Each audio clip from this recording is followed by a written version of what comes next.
We continue now at the top of Daf 80b Daf in Meseches Bava Basra. This is Bava Basra Daf 80b. On the previous Amar, Rav Kahana said that if you have honey in a beehive, it is always considered to be food in terms of Kabbalas Tumah. It does receive Tumah. And the Gemara asked on Rav Kahana from a Brisa. The Brisa said that on the contrary, when it comes to the honey that's in a beehive, it is not considered to be food. And the Gemara gave two answers. The first answer was the answer of Abaya.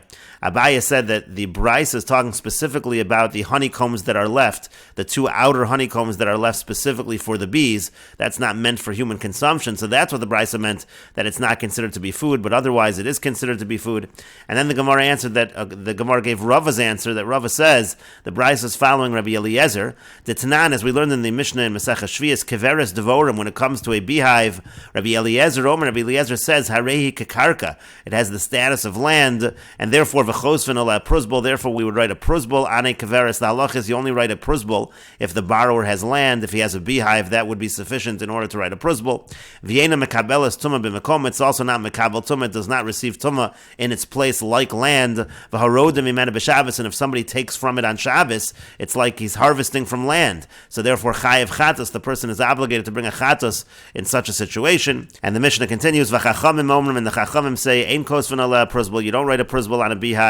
Ve'eno kekarka, it's not considered like land. U'mekabelas tumah b'mekoma, it does receive tumah in its place, again, because it's not like land. V'harodim imena b'Shabbos patur, if somebody takes from it on Shabbos, the person is patur because it is not like being tolesh, it is not like uprooting from land. And the Rashbam explains, Harehi kakarka, again, Rabbi Eliezer says that the beehive is considered to be like land, v'hilkach, and therefore, afilu im chishav aleh, even if the person has intention that he's going to eat from the honey of the beehive, lo have a meichel lekabel tumah, it's not going to be considered a food in order to receive tumah, kedenaf galon miyaris hadavash, like we're going to learn out from the pasuk in a moment. And therefore, the brisa, which is saying that it's not considered to be like food, it doesn't really mean the honey is not like food. It means that the honey is not mekabel tumah because the beehive is considered to be like land, because it follows the opinion of Rabbi Eliezer. And the Gemara continues, Amar Rabbi Eliezer says, my time at Rabbi Eliezer, what's the reason of Rabbi Eliezer that a beehive is considered to be like land?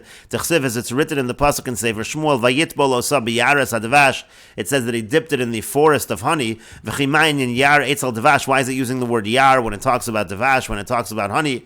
And the Gemara darshans elalomar loch, rather it's to say to you, my yar hatolish mimenu b'Shabbos chayev chatas, just like by a forest, if somebody uproots from it on Shabbos, he's chayev chatas, it's considered like he's detaching something from the earth, which is a malach on Shabbos. Af davash, so too when it comes to honey, harodim mimenu b'Shabbos, if somebody takes honey from a beehive on Shabbos, chayev chatas, the person is chayev chatas, because again, the beehive is considered to be like land. And the Gemara continues, Meisvei, we have a question on Rava from the following Brisa, Devash hazav mikvaras, if you have honey that flows from its beehive, eino lo ochel v'lo mashke, it's not considered to be food, and it's not considered to be mashke, it's not considered to be a liquid.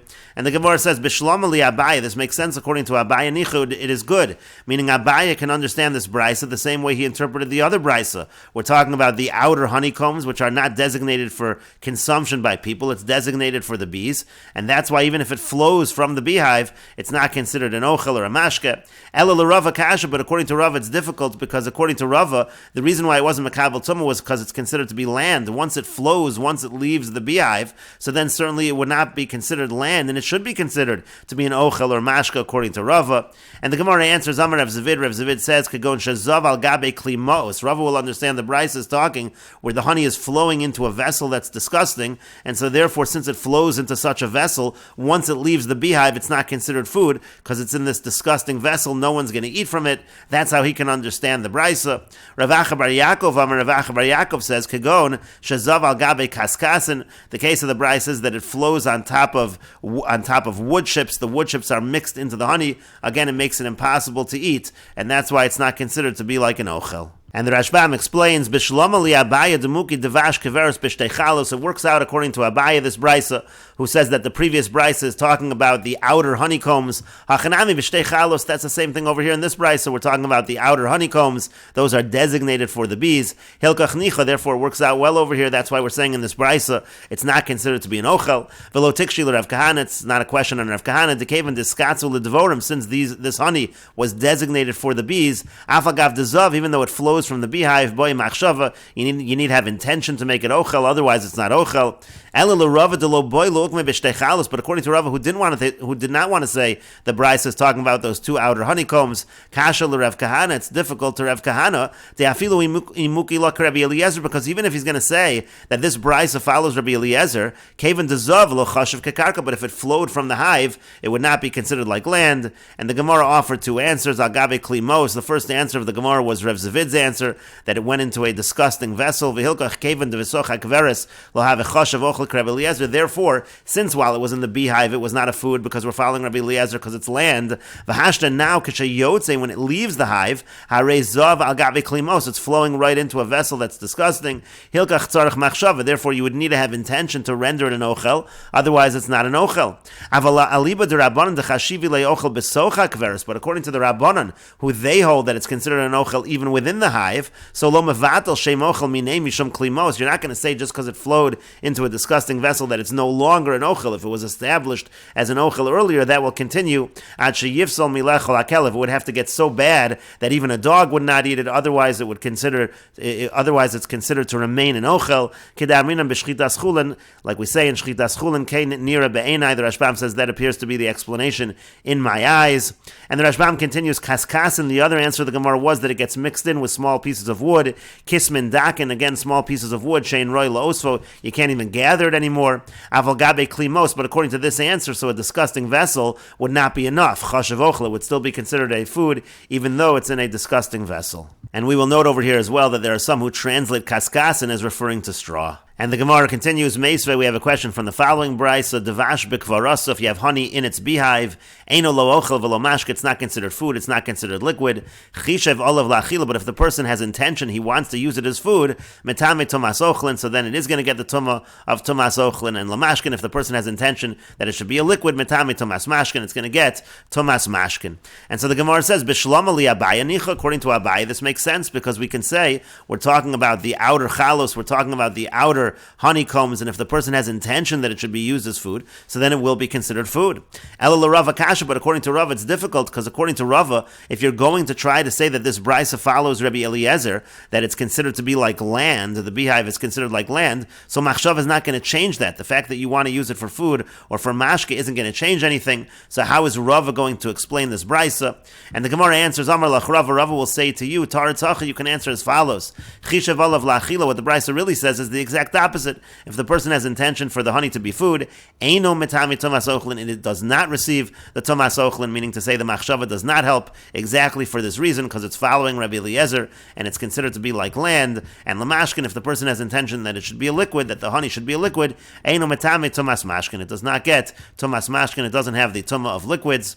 And the Gemara continues, Tanya Kavasi de Rav Kahana, we have a brisa that supports Rav Kahana. Again, this entire discussion within Abaya and Rava is within Rav Kahana, that Rav Kahana in general says that honey in the honeycomb is considered to be food.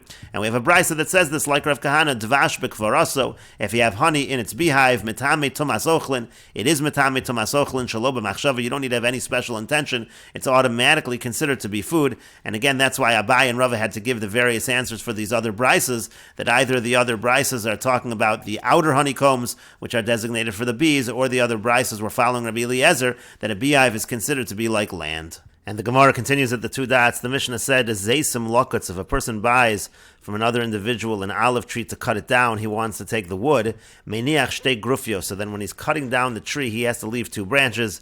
And as we'll see in the Gemara, the idea over here is that the buyer has to leave the stump of the tree up to an area where two of the branches grow, and that allows the tree to regenerate for the seller. And the Gemara says, Tanu Rabbanan, the rabbis taught, Halokeach ilon mechavero lokuts, if a person buys a tree from his friend, but again, it's in order to cut it down, it's for the wood, magbia min akarka tefach v'kotzet, so he has to leave a tefach of the stump, and he cuts it from that point. Again, that allows the tree to regenerate for the seller. Besulas hashikmo, let's say it's a young sycamore tree, gimel tvachim, he has to leave 3 tvachim. Sadon hashikmo, let's say it's a more developed sycamore tree, beis tvachim, he has to leave 2 tvachim. Bekanim uvegefanim, if we're talking about reeds or we're talking about vines, min hapekak ulamal, it's from the knotted area and above, that's what he has to leave. Bedekalim uvarazim, when we're talking about palm trees or cedar trees, chofer misharish, so there he could just dig, he can complete completely uproot it. There's no reason to leave any of the stump, lefisha ein gizon machlif, because the stumps of these kind of trees do not regenerate. And the Rashbam explains, again, the Gemara said that by a general tree tefach, you have to leave a stump of a tefach, the hadr v'tzamach, again, that allows it to grow again. V'yafagav de lo hiniach shum grufius, you don't have to leave any branches as long as you leave that stump. And besulas hashikma is shalom niksasa me'olam. When we say besulas hashikma, we're referring to a sycamore tree that was never cut. It's a young sycamore. And sadan is an older one, means shekvar niksas, it was already cut. Pam acheres, it was already cut one time, v'gadol, and it's grown. It has stronger roots when we're talking about the sadan hashikma. Lefisha ein gizo machlif, and then the Brisa said that when we're talking about the palm trees or the cedar trees, you can completely uproot it because to leave the stump, it doesn't do anything, it's not going to regrow. Once it's cut at the top, it's not going to be able to grow any longer. And the Gemara continues, Uvasulas hashikma gimel tvachim ba'inan. Is it really true that by the young sycamore tree you need to have 3 tvachim? Uramini, we have the following contradiction, and this is from a Mishnah in Shvius. The Mishnah says, Ein kotetzin basulas hashikma b'shvius. You're not allowed to cut the young sycamore tree in the Shemitah year, b'bnei shi'avoda, because it's considered like you're working it. Rabbi Yehuda says, Kedarko aser, in the normal way it's aser. Ela magbia yud tvachim v'kotetz, you can go up from the ground 10 tvachim and cut it at that point. O gome me'im ha'aretz, or you can completely uproot it from the ground, though in that fashion it would be okay. And the Gemara infers from the Mishnah, me'im ha'aretz hu dekashi, if you're going to completely uproot it from the ground, that's harmful. And again, in the Shemitah year, you're allowed to take the wood in a fashion that's harmful to the tree. Ha'idach malila, but if you do anything else, it seems that it would be good for the tree. It would be like pruning the tree. It would be encouraging the growth of the tree, and so therefore it doesn't seem like you need to leave 3 tvachim. It seems like even less than that would be sufficient. And the Gemara answers, Amar Abaye says, Gimel tvachim and malila. If you leave 3 tvachim, so then that is beneficial. Me'im ha'aretz, if you completely uproot it from the ground, vaday kashila, that's for sure harmful. Mikan va'ilach, but in the other areas, lo makshi kashila, it's not necessarily difficult, v'laviluye malila, but it's not necessarily beneficial either.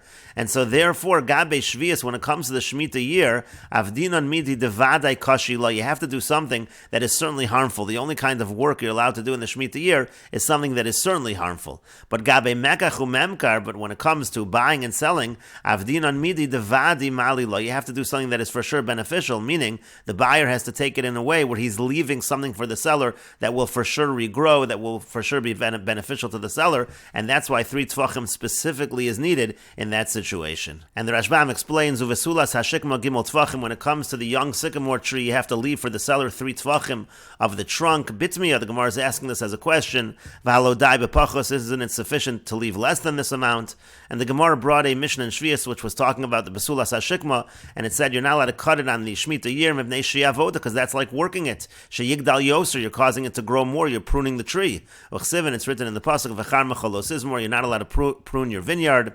Kedarko aser, again, the Mishnah said that if you cut it in the normal fashion, it's aser, kedem mefarish l'kamei, as the Gemara will now explain. Min hakarka ad yud tvachim, and Rabbi Yehuda said, until 10 tvachim, meaning 10 tvachim and up, that you're allowed to do, because that's harmful to the tree, but otherwise it seems to be beneficial to the tree. Well, the Tanakama ikol ameimar, now the Rashbam says, what does the Tanakama hold? Because here in this Mishnah, we're bringing the opinion of Rabbi Yehuda. What's the opinion of the Tanakama? So the Rashbam says, we could say that the Tanakama holds the Leslie high shiura. He doesn't have this shear of 10 tvachim, ela shir achrina, maybe he has some other shear, kagon migimol ulamala aser, maybe from 3 tvachim and above would be problematic. The kotetz mil mala me'asara hezeku, according to Rabbi Yehuda, if you're cutting above 10 tvachim, that's already harmful to the tree, hezeku le'ila, and it's a damage to the tree umachisho, and you're weakening it. So ha'idach, now the Gemara said it implies tafacho beis tvachim ma'alile. It sounds like the only things that are harmful is either 10 tvachim and above, or let's say if you do anything other than raising it, then cutting it exactly at ground level. If you leave anything,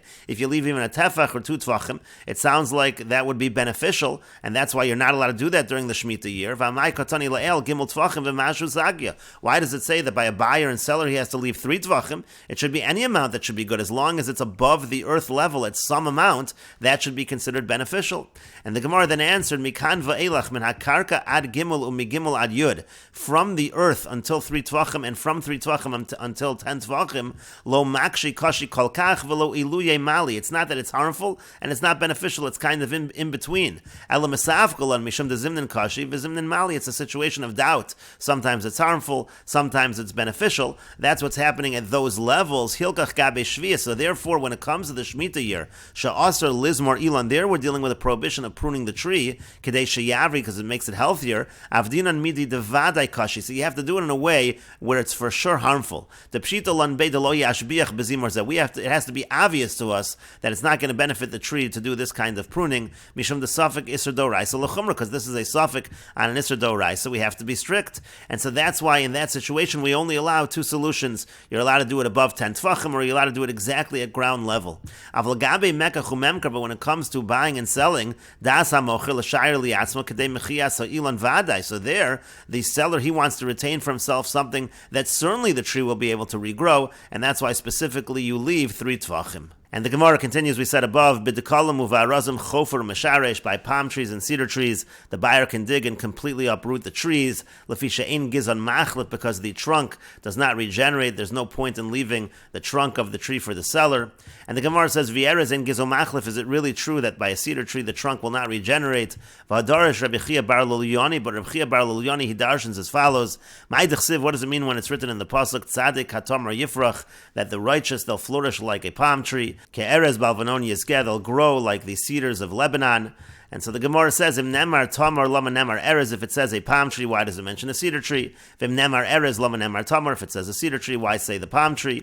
Ilu nemar erez, if it only said the cedar tree, velo nemar tamar, it didn't say the palm tree. Hayisi omer, so then I would have said, ma erez enos peiros, that just like a cedar tree has no fruits, af tzadik enos peiros, so to the righteous have no fruits, they have no reward in olam haba. Lakach nemar tamar, that's why it says the palm tree. Vim nemar tamar, and if it only said the palm tree, velo nemar erez, and it didn't say the cedar tree, Hayisi Yomer, I would say Matamar and Gizo Machlif, just like the palm tree, the trunk doesn't regenerate.